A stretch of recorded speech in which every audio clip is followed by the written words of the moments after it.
man once walked through an old cemetery and noticed a peculiar pattern on the gravestones. One read, "Born 1910, died 1985." But beneath it was a small inscription, "Truly lived 12 years."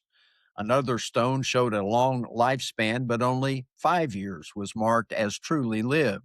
Confused, he asked the caretaker what it meant. He explained, "We don't measure life by years, but by the moments people actually live with purpose, love, and courage. The rest was just existing." The man stood there quietly, realizing that a long life is not the same as a full one, and that the clock is always ticking whether we're truly living or not. Jesus said in John 10, verse 10, that he came to give life in abundance. Are we living abundantly or merely existing in mediocrity? I had a premonition on my 42nd birthday when I began reflecting on my life and regretting my failures. The voice told me I was halfway through my life. I had 42 more years.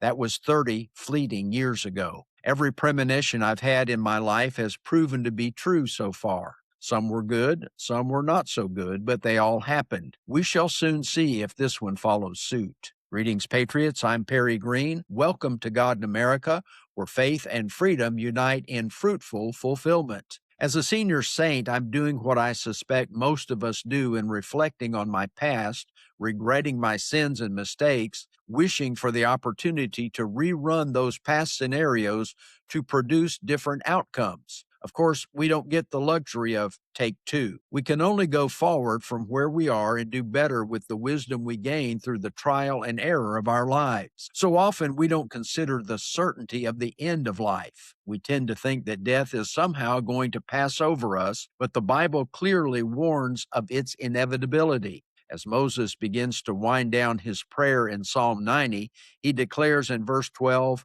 "So teach us to number our days that we may get a heart of wisdom." James reminds us of life's brevity when he said, "What is your life? For you're a mist that appears for a little time and then vanishes." This morning I decided to number my days. At the time of this writing, and according to my premonition, I have 4,216 days remaining. When I was younger, that would have seemed like a long time.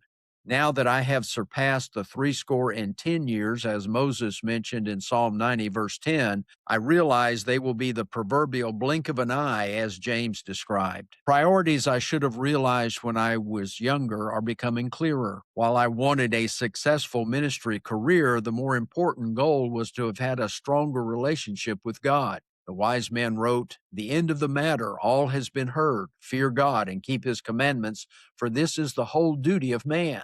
Family values are becoming clearer, and my desire to leave a legacy for my grandsons is stronger than my past desire to make a name for myself. Jesus summarized the commandments of God in Matthew chapter 22, verses 34 to 40. Listen to the scenario where a lawyer of the Pharisees questioned Jesus and feel the simplicity of his directions. Verse 36, the lawyer asked him, "Teacher, what is the great commandment in the law?"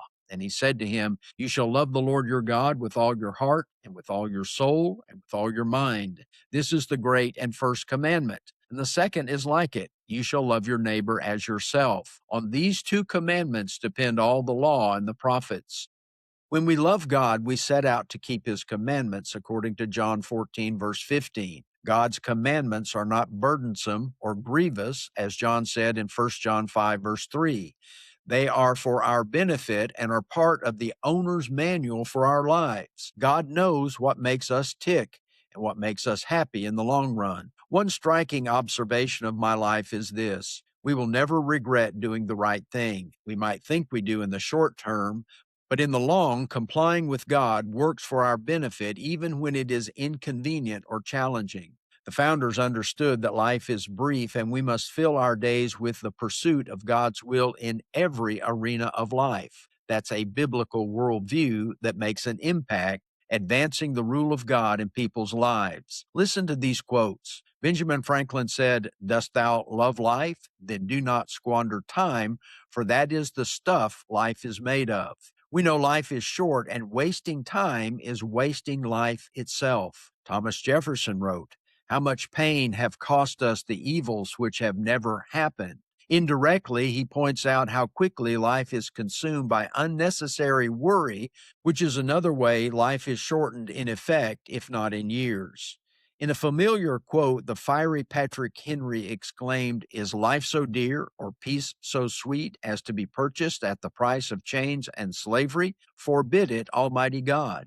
He reminds us that life is brief, so it must not be spent in bondage. Better a shorter life of liberty than a long life without it. Life is short, and prioritizing God and His commands can be uncomfortable and challenging at times. We have an eternity to rest in the Lord's presence. In the meantime, we mustn't squander the time He's given us. He invites us to better ourselves in the pursuit of His will in our personal lives, our family lives, our nation, and His kingdom. Well, thanks for being with us today. As we close, let's keep the light of making the most of God's gift of life burning.